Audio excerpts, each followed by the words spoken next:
Namaskar, good afternoon friends, and welcome to this special briefing on President's visit to Vietnam and Australia from 18 to 24th November. To brief you on the visit, I have with me Secretary East, Srimati Vijay Thakur Singh. I also have the Press Secretary to the President, Shri Ashok Malik, and Joint Secretary South, Manish. After the initial remarks by Secretary East, I will request the Press Secretary to share his points regarding the visit of the President. Ma'am, we will start with you. The floor is yours. Good afternoon. Rashtrapati Ji will be visiting Vietnam and Australia from 18 to 24 November.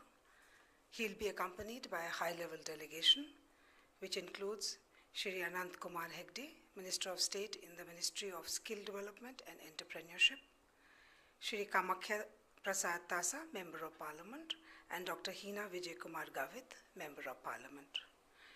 Rashtrapati Ji's visit is a part of India's continuing and growing engagement with countries in the Indo-Pacific region under the rubric of the Act East policy. In the first leg, Rashtrapati Ji will be traveling to Vietnam. This will be Rashtrapati Ji's first visit to an ASEAN country since he assumed office. Moreover, it will be the first interaction between the leadership of our two countries after President Chong was elected in October 2018. India and Vietnam have a comprehensive strategic partnership and deep civilizational linkages, as well as regular high-level visits. Vietnam has been the country coordinator for India in the ASEAN for the last 3 years, till the mid of 2018. It contributed immensely to building India-ASEAN relationship in many aspects, including it was the coordinator when the commemorative summit of India-ASEAN took place here in January. This year has been a significant year in our relationship with Vietnam because President Phu was here for the commemorative summit. Then late President of Vietnam, Trong Dai Quang, was in India in March 2018, and now Rashtrapati Ji would be visiting Vietnam. Rashtrapati Ji will commence his visit in Da Nang. Now this is a region with which India has rich and historical civilization connect, which goes back and spans 2,000 years. It is the location of the World Heritage Site, My Song, which has remnants of our Buddhist connection and the Hindu charm civilization in the form of ancient temples. And in some of these temples, the Archaeological Survey of India is undertaking restoration work. This will actually be a first high-level visit from India to Da Nang and signifies the ancient cultural and civilizational links with Vietnam. Rashtrapati Ji will thereafter go to Hanoi, where he will lay a wreath at the Monument of National Heroes and Martyrs and at the Ho Chi Minh Mausoleum. There will be a ceremonial reception for Rashtrapati Ji at the Presidential Palace. He will have restricted and delegation level talks with the President of Vietnam, His Excellency Mr. Phu Chong. Rashtrapati Ji will also meet Prime Minister Phuc and other leaders. He will be addressing the National Assembly of Vietnam as well. Our trade relations have grown and registered an impressive growth. Indian companies are there, most significantly the ONGC Videsh Limited, which has operations in Vietnam for decades, and that is one of the cases I'm pointing out as an example of how deep our relationship is. We have institutional mechanisms for dialogue. We have cooperation in defense, security, space, and you would recall that Prime Minister, when he visited Vietnam in 2016, when in fact our relationship became a comprehensive strategic partnership, we announced a concessional credit of $500 million for defense procurements for Vietnam. Rashtrapati Ji's visit will contribute to the further strengthening of bilateral relations and the strong relationship that we enjoy with Vietnam. The second leg of Rashtrapati Ji's visit is to Australia, which will be from 21 to 24 November. This is the first ever visit of a President of India to Australia. In fact, when Prime Minister Narendra Modi visited Australia in 2014, it was a visit at the prime ministerial level after 30 years. And this is going to be the first ever presidential visit from India to Australia. Prime Minister had met Prime Minister Scott Morrison in Singapore recently. And as you know, Prime Minister Scott Morrison just became Prime Minister in August.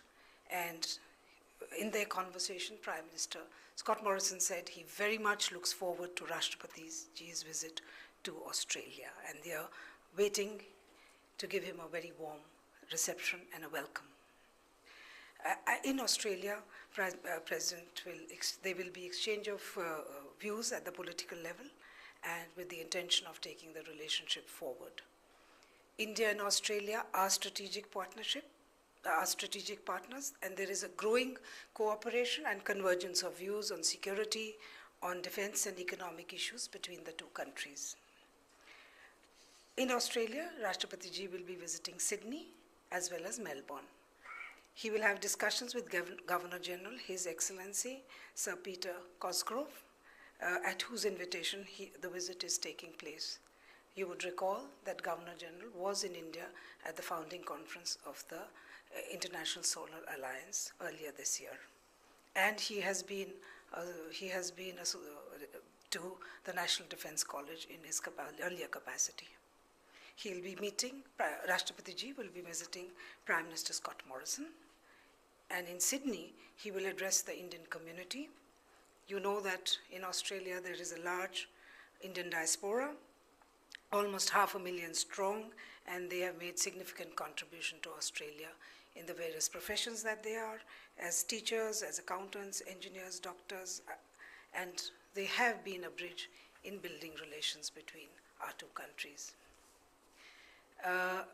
In Sydney itself, as a part of the ongoing celebrations and commemoration of the 150th birth anniversary of Mahatma Gandhi, President Kovind, along with Prime Minister Scott Morrison, will unveil the statue of Mahatma Gandhi in Parramatta in New South Wales. So this is a very significant event which will take place in Australia. The economic relations between our two countries are growing. Bilateral trade today stands at close to $20 billion, and there are many sectors in which our two countries can intensify their economic cooperation, including in the fintech sector. Australia has come out with a paper, which is the Indian Economic Strategy, which envisages increasing investment in India, the Australian investment in India, from the present US dollars 10 billion to 100 billion by 2035.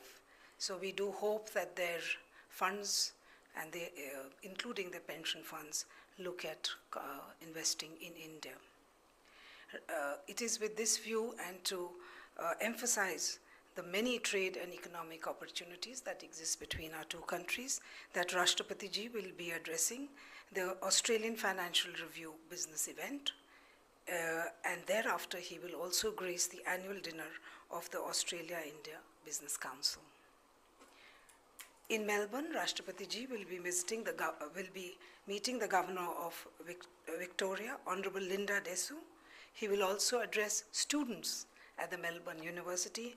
As you do know that there are a large number of Indian students in Australia, almost about 70,000, and it has been, Australia has been a destination for Indian students. So Rashtrapatiji will be speaking at the university as well. So I've given you the broad contours of the program and Rashtrapatiji's visit. We are confident that his visit to both the countries will be important, and in Australia it is significant in itself because it is the first visit of a president to Australia. I think I'll end here. Thank you, ma'am. Shri Ashok Malik. Thank you, Ravish. After the very comprehensive briefing by the Secretary, there's very little to add. I'd only like to say that this is, to give you some numbers, this is the seventh state visit by President Kovind since he took office in July last year. It's the sixth state visit in 2018. This is the first time, as the Secretary mentioned, that he's traveling to an ASEAN country. It's also the first time he's traveling to the east of India in his capacity as President of India. His visits so far have been to the west. They have spanned the Western Indian Ocean, right up to the Atlantic. This visit will take him to the heart of the Indo-Pacific region. So in a sense, after this visit, he would have finished 16 countries and spanned the breadth of the Indian Ocean. He looks forward to his visits to Vietnam and Australia. As the Secretary explained, he's met leaders from both these countries in this calendar year itself. And so it's appropriate and in some senses apposite that he's completing the circle with return visits. He looks forward to his public addresses and his interactions with the Governor General and the Prime Minister in Australia and the President and the Prime Minister in Vietnam. I'd also like to mention that the three-member delegation from the government and parliament accompanying the President is perhaps one of the youngest such delegations to accompany a President of India. Minister Hegde is 50 years old, and the two MPs are, one of them is in his 40s, the other is in her 30s. This, by all accounts, is perhaps the youngest delegation ever to have accompanied the President of India, certainly one of the youngest. I'd like to stop there, and I'd be happy to answer questions. Thank you, Ashok. Now I open the floor to questions. Tripti? Thank you, Mr. Kumar. I'm plain curious as to why we did not have a presidential visit for almost 3 decades. Well, it sometimes does happen that it takes, things happen at their moment, and it is significant that it is taking place. I think that is what the most important aspect is, that it is taking place to Australia this time. Yeah.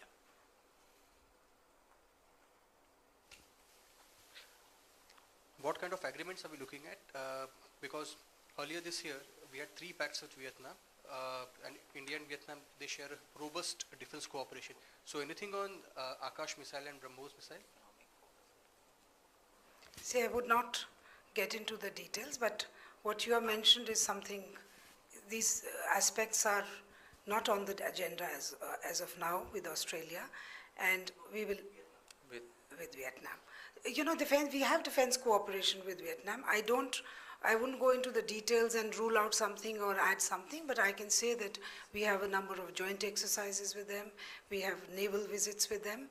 So I will profile what we have with them, and what we discuss. We will let you know as we reach agreements. Sridhar?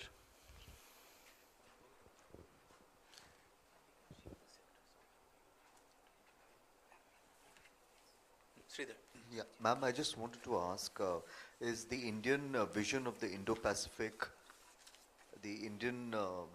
Indo-Pacific region, is that likely to be discussed with the top leadership of Vietnam? Because there are some reports that Vietnam is a bit uncomfortable with the Quad, which India has forged with Australia, Japan, and the US. And apparently they are, the Vietnamese envoy made some remarks yesterday. So is this issue likely to figure when President Kovind meets with his counterpart in Vietnam?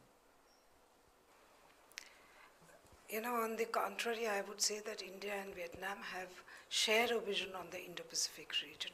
They on the broad principles that the Indo-Pacific region should be free and open, and that it should be a rule-based system in which there is freedom of navigation, overflights, and for trade. So in that sense, I would say that there is a greater convergence of view on these issues. Ranjit ji? Vietnam has, ONGC has plans to extend IL exploration activities in the Vietnamese Sea. So is there any firm plan to sign another agreement or something working on that? See, ONGC has been there for the last 25 years. It has 2 oil fields, and we would continue our discussions with them with Vietnam on the energy sector. But as of now, I would not say that I can at this stage say that there is going to be any specific announcement. Yes, please. Ma'am, there are still roadblocks in the import of Australian uranium to India. When will that take place, and will this issue come for discussion? Would you like to answer?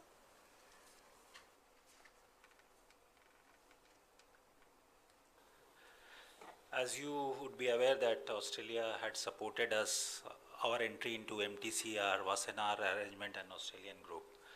It also supports our entry into nuclear suppliers group. So as far as, if you recall, in 2014 we signed a civil nuclear cooperation agreement which came into force in 2015 November, and Australian Parliament has also passed the Civil Nuclear Transfer to India Bill 2016, and there exists a mechanism under which Australians are supplying uranium to India. So I'd say that there is a framework agreement under which there is a ongoing cooperation in the civil nuclear sector. Sir, agreed, but the supply hasn't started, and there are some roadblocks. I think you have not the correct information. I think there is a government G2G track on this, and there is no roadblocks to our cooperation in the civil nuclear sector.